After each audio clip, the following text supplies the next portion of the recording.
കൊല്ലം ഏരൂർ പത്തടിയിൽ മദ്യപിക്കുന്നതിനിടയിലുണ്ടായ വാക്കുതർക്കത്തിനിടെ 55-കാരൻ കുത്തേറ്റു മരിച്ചു. തുമ്പോട് സ്വദേശി സുകുമാരനാണ് മരിച്ചത്. തുമ്പോട് സ്വദേശിയായ ജോൺ, പത്തടി സ്വദേശി നിഹാസ് എന്നിവരെ പോലീസ് കസ്റ്റഡിയിലെടുത്തിട്ടുണ്ട്.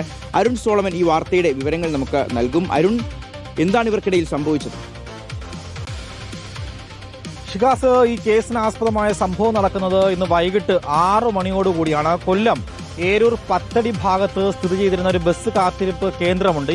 ഈ ബസ് കാത്തിരിപ്പ് കേന്ദ്രത്തിന് പുറകിലിരുന്ന് മദ്യപിക്കുകയായിരുന്നു സുകുമാരനും 2 സുഹൃത്തുക്കളും. കൂടെ ഉണ്ടായിരുന്നത് പത്തടി സ്വദേശിയായിട്ടുള്ള ജോണും നിഹാസുമാണ്. ഇതിനുശേഷം സുകുമാരന്റെ നിലവിളി കേട്ടാണ് നാട്ടുകാർ ഈ ഭാഗത്തേക്ക് ഓടിയെത്തുന്നത്. പക്ഷേ ഉടൻ തന്നെ തൊട്ടടുത്തുള്ള അഞ്ചൽ സ്വകാര്യ ആശുപത്രിയിലേക്കാണ് ഈ സുകുമാരനെ കൊണ്ടുപോയത്. ഇദ്ദേഹത്തിന് 55 വയസ്സ് പ്രായമാണ് ഉണ്ടായിരുന്നത്.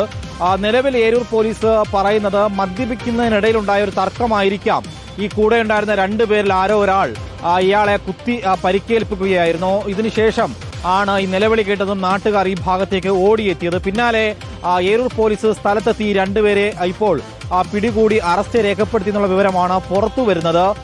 ഈ അഞ്ചൽ ആശുപത്രിയിലേക്ക് കൊണ്ടുപോകുന്ന വഴിമധ്യയാണ് സുകുമാരൻ മരണപ്പെട്ടു എന്നുള്ള വിവരമാണ് നിലവിൽ ഏരൂർ പോലീസ് അറിയിച്ചിരിക്കുന്നത്. ഇതിൽ മറ്റെന്തെങ്കിലും വൈരാഗ്യമോ മുൻവൈരാഗ്യമോ എന്തെങ്കിലും ഉണ്ടോ എന്നുള്ള കാര്യത്തിൽ ഇതുവരെയും വ്യക്തത വന്നിട്ടില്ല. കാരണം ഇവർ 3 പേരും ഈ ബസ് കാത്തിരിപ്പ് കേന്ദ്രത്തിന് പുറകുവശത്തിരുന്ന് മദ്യപിക്കുകയായിരുന്നു. ഇതിന് പിന്നാലെയാണ് ഈ സുകുമാരന്റെ നിലവിളി നാട്ടുകാർ കേട്ടത്. എന്തായാലും ഈ കൂട്ടത്തിലുണ്ടായിരുന്ന ഈ നിഹാസ്, അതുപോലെ തന്നെ ജോൺ, ഇവർ ഈ ഏരൂർ പത്തടി സ്വദേശികളാണ്. ഇവരുടെ ഭാഗത്തു നിന്ന് വലിയ പ്രകോപനവും വാക്കുതർക്കങ്ങളും ഉണ്ടായതിന് പിന്നാലെ ഈ സുകുമാരനെ കുത്തിപ്പരിക്കേൽപ്പിച്ചു എന്നുള്ള വിവരമാണ് പോലീസിൽ നിന്നും ലഭിക്കുന്നത്.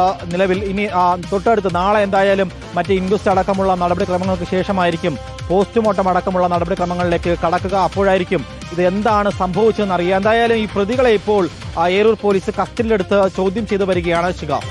ശരി, അരുൺ സോളമനാണ് ഈ വാർത്തയുടെ വിവരങ്ങൾ നൽകിയത്.